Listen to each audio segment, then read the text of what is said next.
Joined today with Ron Sari as part of our weekly community update with the COVID-19 situation and other things going on in our community. And I know we've got a couple topics to talk about with the school district this week, and I'll probably bring up the most timely one to start our conversation, and that's graduation. There's a lot of buzz going around the community about what graduation may look like, may not look like, or activities associated. What do you know at this point?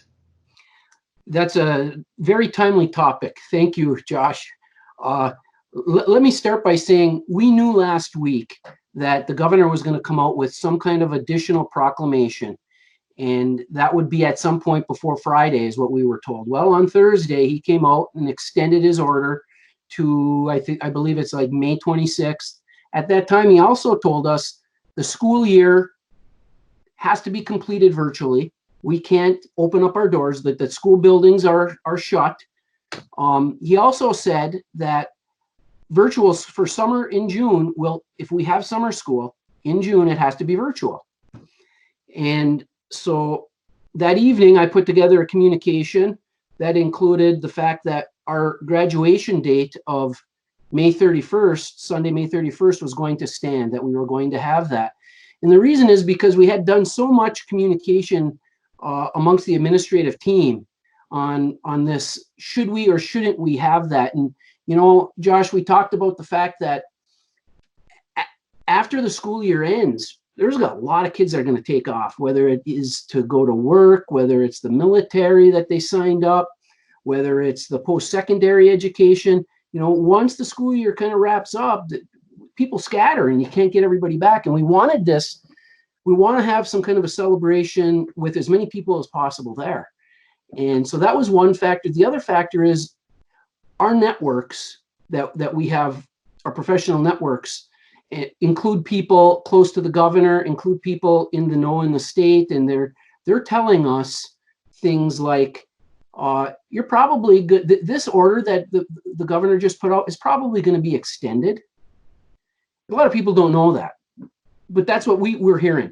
And then they're telling us things like, well, your summer co-curriculars and fall co-curriculars, there's going to be an impact on them. You know, can they go on? I mean, plan for the social distancing pieces. And then they're saying, you know, when your teachers come back in August for the professional development, odds are it's not going to be face-to-face.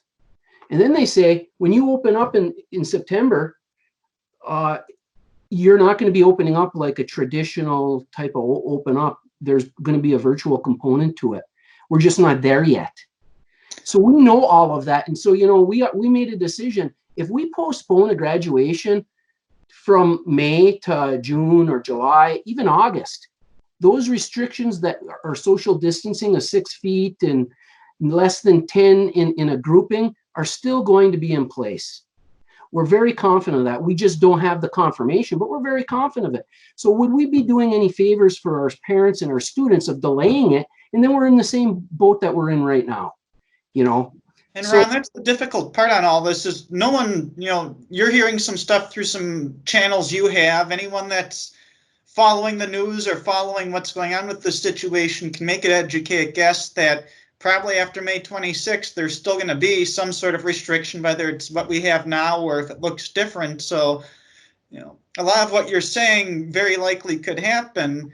And on the other hand, you guys have the date picked already, and knowing what you know, I think it's leading to where you're going with this. Yeah, so if we miss this window of time on May 31st, and then all of a sudden there we are in the same boat in June, likely the same, we know we're in the same boat in June. I mean, that's a done deal. The school property has to be locked up. You know, instruction has to take place virtually through June 30th. That was in this most recent order. We're probably in the same boat in July and very likely August. And they're already talking, the restrictions probably aren't going to be lifted to the degree where you can just open school the way you want to. We traditionally have in September.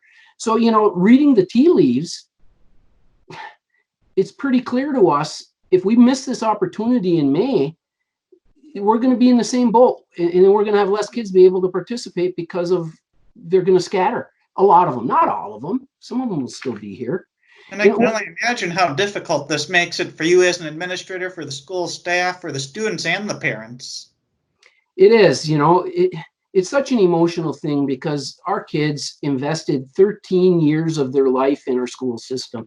Our parents have been raising these children for the 18 years that they've been around, and everybody's proud of them, and they've made so many accomplishments. So that's why, I said on Thursday, I put together a message and sent it out to the families and staff that we're going to have that on graduation on the 31st.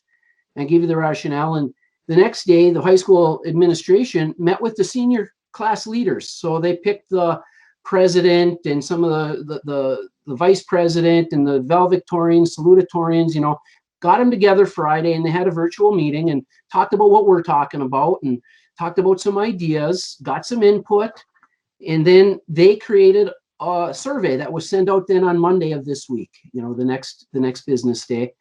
And the survey was simple. And it had three pieces. The first piece was, would you prefer some kind of a virtual type of ceremony where, you get pictures and we put a slideshow together and we do different things virtually? A second option was, would you prefer some sort of like a drive-in type of ceremony with some virtual stuff blended in, but you kind of drive into our parking lot and we hand out the diplomas through curbside like that. And then the third option was, hey, what other input do you have? You guys may have ideas that are better than our ideas, very likely. And we want to take those ideas into consideration. So that feedback came back. And as of this morning, I haven't checked it in the last couple minutes, but as of this morning, we had 176 responses. Believe it or not, it was absolutely 50-50 between A and B, between the first of the virtual and the drive-in. And then there were quite a bit of the comments in the other. And so we're still analyzing them. But some of them were great ideas that we're going to incorporate into what we do. One is like yard signs. We're going to give all of our graduating seniors yard signs. We're looking at taking pictures of our graduating seniors in their cap and gown and on a schedule where we have them different places, and then incorporating that into the slideshow for the ceremony, if it's drive-in, if that's the way we end up going.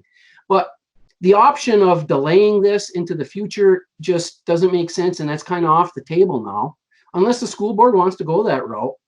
But it doesn't appear that that's the direction.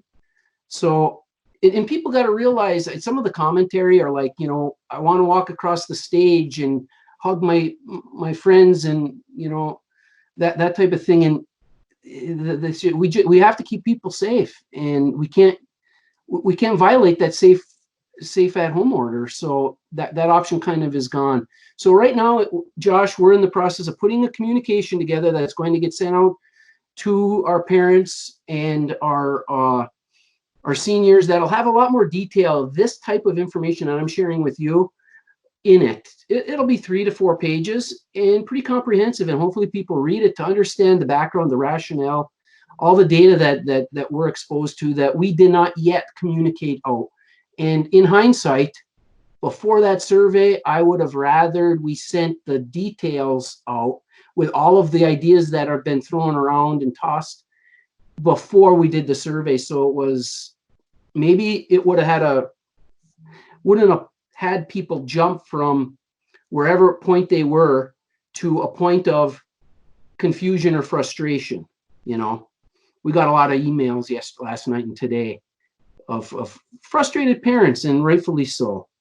So anyway, that's how we're planning on tackling it, Josh. It sounds like a very tough situation. I think it's awesome that you're getting the input from the students in that class and not just saying, here's what we're doing and trying to get some of that. I think that's really a great thing for the community. Well, we appreciate that.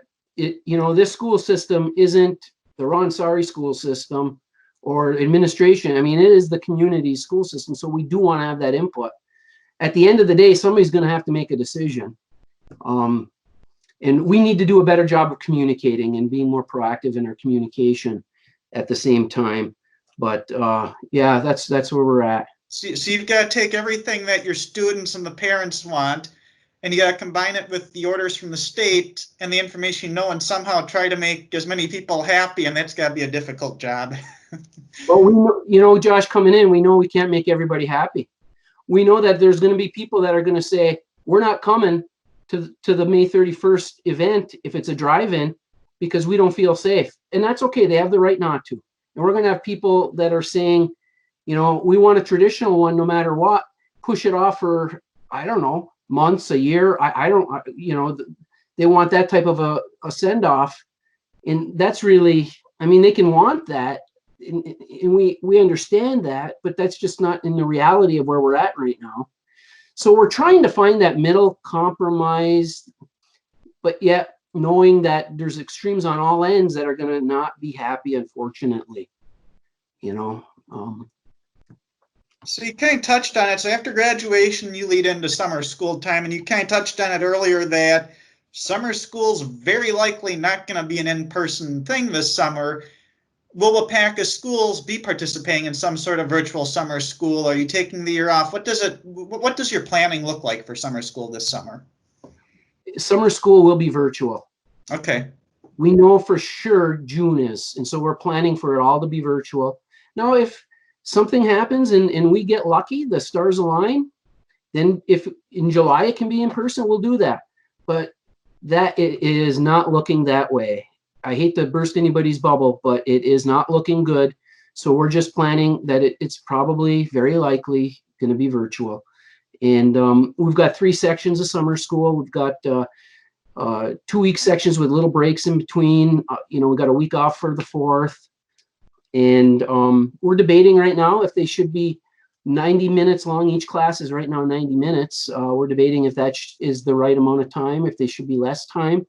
Administration is working on that with our teachers. So that's where we're at. We're going to have an online catalog coming out to for parents and students to choose their courses if they're interested. And we'll see how that goes. You know, some families may be sick of the virtual learning. Virtual learning is different, and some really like it, and some really don't. I think it's kind of comparable to us in the workplace and having more and more meetings virtually than we do when we're at work. You know, communication, it's I've learned so much about communication and the value of it through this. Isn't that so important, eh? So we're looking at a virtual summer school, and then on the flip side, you've got all your teachers and all your staff. You know, teachers are working from home. You've got some on-site projects for staff to look at. What do the next few months of staffing look like for the school district? Yeah, you know, we've got 7 weeks left. We're in our 7th week before the end of the school year, and we're not changing the schedule and shortening the year or anything. We're just going to continue with our virtual through that point in time. I believe the last school day is June 5th. We know that the month of May is going to start coming around the corner here, and usually there's some closure for our staff and our teachers. So the principals are going to be communicating out to their staffs to come in and close up their rooms. At the same time, we have a lot of cleaning that always has to get done at the end of the year. Annual cleaning that the IT department or technology department does. There's going to be additional deep cleaning that we need to take place. It will need to take place in the classrooms. So our hourly people that we have that may not be working a full day right now or coming in on a regular basis are on call. And so some of them maybe get called in the month of May and help us with some of these cleaning projects that we need to get taken care of. So that'll be taking place. And then those teachers will be coming in and kind of closing up their rooms too and taking out for the summer what they need and don't need. And that'll all be done following the guidelines of the Safer at Home recommendations on a schedule. So we have the 6 feet apart proximity and less than 10 gathering together that we're meeting all those guidelines, Josh. Well, Ron, certainly sounds like the school's keeping busy and a lot of difficult decisions to make coming forward, and just a lot of information that's getting thrown at you and thrown at all of us. I appreciate you taking some time out of your day to update the Waupaca community on what's going on from a school district perspective. You're more than welcome. I look forward to doing this every week with you. Thank you, Josh. We'll talk again. Thanks, Ron. Take care. You too.